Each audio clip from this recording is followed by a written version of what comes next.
करते हैं question number 1, bank reconciliation statement as on 31 March 2018। जो कॉपी पेन आगे से अगर अभी आप नहीं लेकर बैठे हैं तो आप कॉपी मंगा लीजिए अपने किसी से आवाज लगा के, साथ साथ करेंगे तो जल्दी समझ आएगा और टाइम भी बचेगा, नहीं तो आपको दोबारा वीडियो देखते हुए करना पड़ेगा। प्लस माइनस, आप यहाँ पे प्लस और माइनस का सिंबल भी लगा सकते हैं, प्लस माइनस वो भी चलेगा, कोई प्रॉब्लम नहीं है ना। सबसे पहली चीज इसमें आपको बैलेंस डिसाइड करना है कि कौन सी बुक का दे रखा है और क्या कहते हैं प्लस में आएगा या माइनस में आएगा। तो वो क्वेश्चन में आपको या तो बिल्कुल शुरू में दे रखा होता है या लास्ट में दे रखा होता है, वो बीच में नहीं देते। आप क्वेश्चन पढ़ो तो पहले नंबर पे दे रखा है balance as per cash book. अब अगर मैंने आपको अभी जो प्लस माइनस के रूल बताए हैं, अगर आप उस रूल को देखें तो क्वेश्चन में नहीं बताया है कि डेबिट बैलेंस है कि क्रेडिट बैलेंस है। तो ये तीसरे वाले पॉइंट में आ रहा है बैलेंस नॉट स्पेसिफाइड, और बैलेंस नॉट स्पेसिफाइड में हमेशा प्लस बैलेंस होता है। जब भी प्लस बैलेंस होगा यहाँ पे बैलेंस वर्ड आएगा, और जब भी माइनस बैलेंस होगा यहाँ पर ओवरड्राफ्ट वर्ड आएगा, तब बैलेंस नहीं लिखेंगे। एज पर कैश बुक,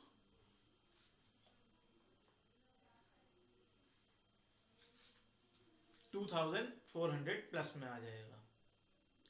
अगर ओवरड्राफ्ट बैलेंस होता तो ये अमाउंट माइनस में आ जाती। आगे का क्वेश्चन हमारा पहले की तरह ही रहेगा, आगे की तरह ही रहेगा। अब समझो ध्यान से, एक काम आपको छोटा सा करना है। आप अब कौन सी बुक है? कैश बुक है। कैश बुक जब प्लस होती है यानी बढ़ती है तो क्या होती है, डेबिट की क्रेडिट? बताओ मुझे। जब कैश बुक प्लस होती है तो क्या किया जाता है, डेबिट या क्रेडिट? डेबिट किया जाता है। तो यहां छोटा सा डेबिट लिख दो, ये हमारा काम करने का तरीका है। जब यहां डेबिट आएगा तो यहां क्रेडिट आएगा। जब अगर यहां पासबुक होती तो पासबुक प्लस होती है तो क्रेडिट होती है, तब यहाँ क्रेडिट आता है और यहाँ डेबिट आता है। मैंने आपको बताया समझाया है टॉपिक के शुरू में कि कैश बुक इंक्रीज होने का मतलब डेबिट होता है, पासबुक में उल्टा होता है। पासबुक जो है वो उसका रीजन भी समझाया है कि हम उन्हें डेबिट करते हैं तो वो हमें क्रेडिट करते हैं। तो यहाँ पे छोटा सा डेबिट क्रेडिट लिखना है, हमारे सॉल्यूशन का पार्ट नहीं है। आप चाहो तो पेंसिल से लिख के बाद में इरेज भी कर सकते हो या पेन से लिख के बाद में काट भी सकते हो। ये एक्चुअली बीआरएस का पार्ट नहीं है, ये हमें क्वेश्चन सॉल्व करने में हेल्प करेगा। ठीक है, तो अब आप स्टार्ट करते हैं आगे। नेक्स्ट ट्रांजेक्शन है check deposited in the bank but not credited.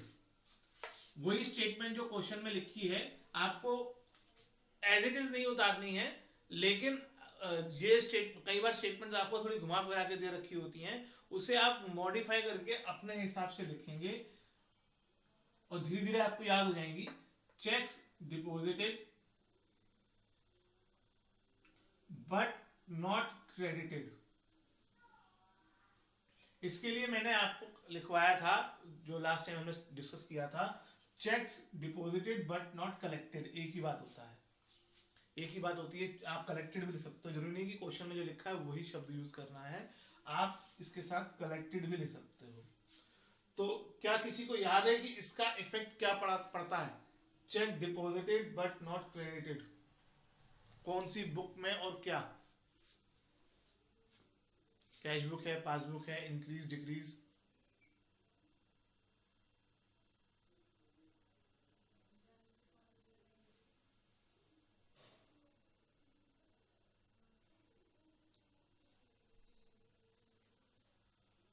किसी का जवाब आया नहीं अभी?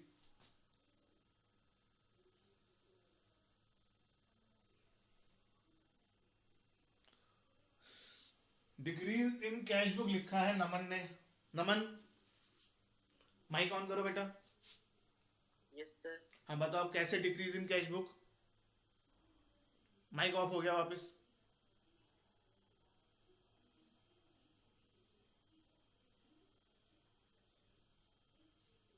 सर बैंक में चेक डिपॉजिट हो गया है, हाँ तो सर पासबुक प्लस हो जाएगी। तुमने तो कैश बुक डिक्रीज लिखा था, यस सर। है ना। देखो अभी भी तुमने गलती बताया है। देखो जब भी आपको चेक्स के बारे में कंफ्यूजन हो ना, तो दिमाग में एग्जांपल ले लो लाइब्रेरी के बारे में। अगर आप बुक्स लाइब्रेरी में डिपॉजिट करोगे तो बुक्स बढ़ जाएंगी, और अगर आप बुक्स लाइब्रेरी से इशू कराओगे तो लाइब्रेरी में बुक्स कम हो जाएंगी। चेक डिपॉजिट करने का मतलब होता है जो मेरे कस्टमर से मुझे चेक मिले हैं वो मैंने बैंक में डिपॉजिट कर दिए। किसने डिपॉजिट कर दिए? मैंने, यानी किसने? बिजनेसमैन ने। और बिजनेसमैन कहाँ एंट्री करता है?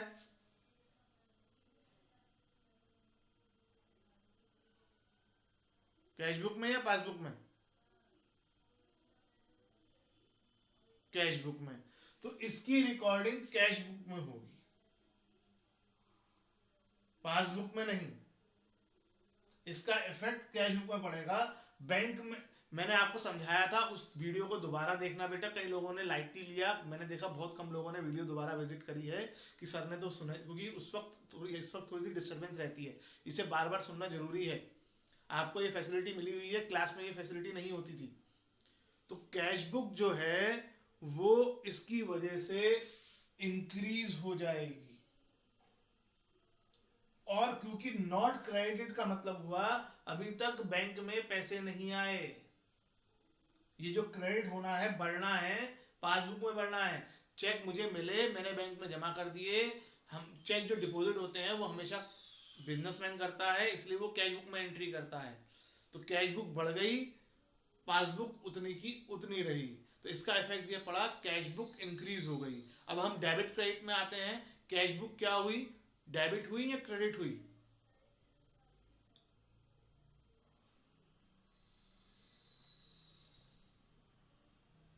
इसकी वजह से कैश बुक इंक्रीज हो गई है। तो कैश बुक डेबिट हुई है या क्रेडिट हुई है? डेबिट हुई है। ठीक है।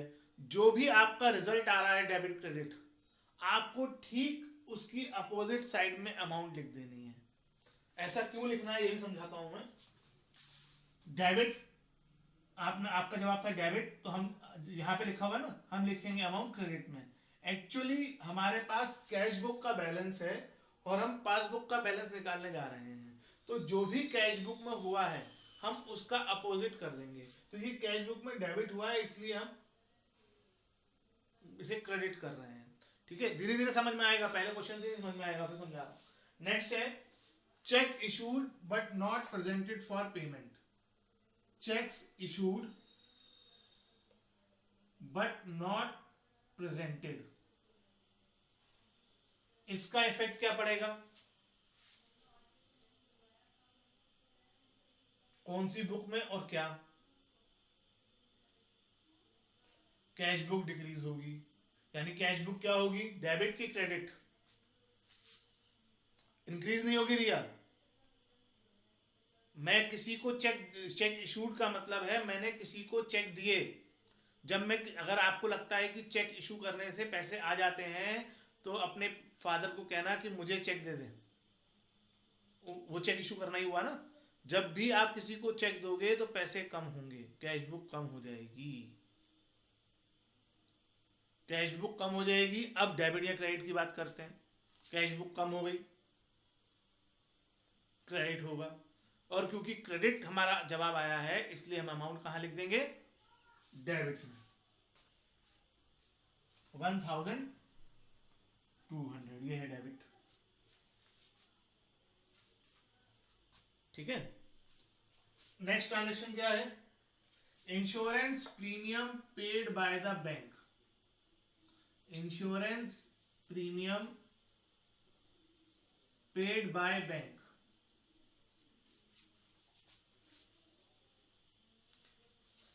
इंश्योरेंस प्रीमियम पे किया है बैंक ने, कौन सी बुक में इफेक्ट पड़ेगा और क्या इफेक्ट पड़ेगा? पासबुक डिक्रीज हो जाएगी। बिल्कुल ठीक, पासबुक डिक्रीज होगी। पासबुक डिक्रीज क्यों होगी? क्योंकि बैंक ने इंश्योरेंस प्रीमियम किसको पे किया? इंश्योरेंस कंपनी को। किस लिए पे किया? हमारे बिहाफ पर। और कैसे पे किया? हमारे बैंक से पैसे निकालकर। तो पासबुक डिक्रीज हो गई। अब पासबुक कम हुई है तो डेबिट हुई है या क्रेडिट हुई है? पासबुक डेबिट हुई है, पासबुक क्रेडिट नहीं अजय, पासबुक में उल्टे रूल चलते हैं। पासबुक डेबिट हुई है, डेबिट बोला आपने इसलिए अमाउंट क्रेडिट में आ जाएगी। कितनी अमाउंट है? 1000, ये है क्रेडिट। जब ये क्वेश्चन पासबुक से होगा तो डेबिट क्रेडिट की पोजीशन बदल जाएगी। नेक्स्ट है bank allowed interest, bank allowed interest. अब कई बच्चे ये नहीं समझ पाते कि बैंक ने हमें इंटरेस्ट दिया या बैंक ने हमसे इंटरेस्ट लिया। जब लिखा होता है इंटरेस्ट चार्ज, जब चार्ज वर्ड आता है तो मतलब हमसे पैसे लिए जा रहे हैं। अलाउ का मतलब होता है हमें दिया जा रहा है। तो ये इंटरेस्ट हमें मिला है। तो कौन सी बुक पे फर्क पड़ेगा और क्या फर्क पड़ेगा? हाँ, अगर और ज्यादा सिंपल है, अगर आप सीधा ये बोलना शुरू कर दो cash book debit, cash book credit, passbook debit, passbook credit, तो और भी काम आपका लाइट हो जाएगा। इसकी वजह से पासबुक क्रेडिट होगी क्योंकि इंक्रीज हुई है। पासबुक क्रेडिट होगी तो क्रेडिट की जगह हम अमाउंट डेबिट में लिखेंगे 300। Next bank charges. Bank charges की वजह से कौन सी बुक और क्या इफेक्ट? हाँ, पासबुक कम हो जाएगी, या ये कहो पासबुक डेबिट हो जाएगी। पासबुक डेबिट हो जाएगी तो हम अमाउंट क्रेडिट में लिखेंगे जो कि कितनी है? 150। नेक्स्ट है directly deposited bye a customer in the bank, directly deposited bye a customer in bank. बताओ इसका क्या इफेक्ट पड़ेगा?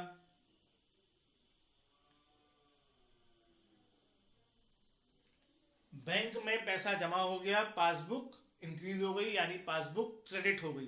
पासबुक क्रेडिट हो गई इसलिए अब हम डेबिट में लिख देंगे 1800। अब ये लास्ट ट्रांजैक्शन थी, अब इसे हमें बंद करना है, क्लोज करना है। तो पहले ये देखो कि टोटल किधर का ज्यादा है, डेबिट का या क्रेडिट का?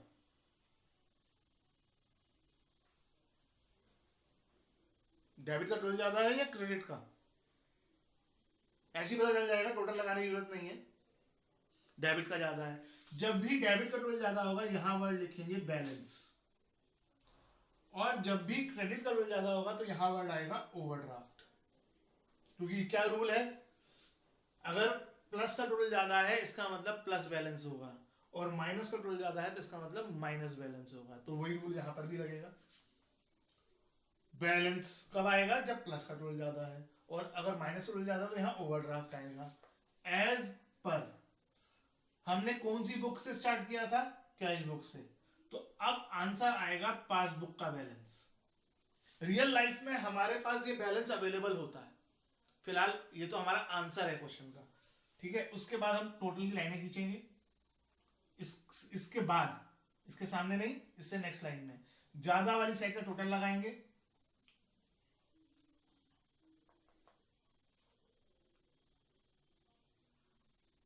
$4700, यही टोटल यहां लिख देंगे और फिर बैलेंस कर देंगे जैसे हमें बैलेंसिंग आती है।